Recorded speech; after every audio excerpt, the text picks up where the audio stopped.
Hey VIPs, so here we have a 2019 Lamborghini Urus, and if you can see, this has PPF on it. If you can see, there is a chip right here.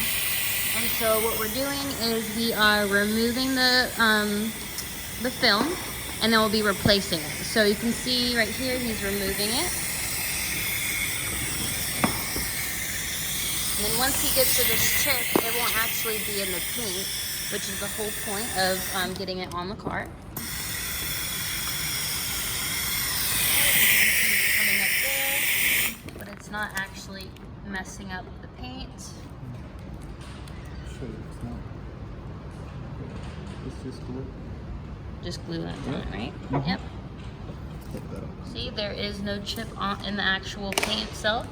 So it's definitely highly recommended if you're, driving on highways and you're going to be driving behind trucks that have rocks coming out of them. If you get the PPF installed on your vehicle, it will protect the paint from all of that.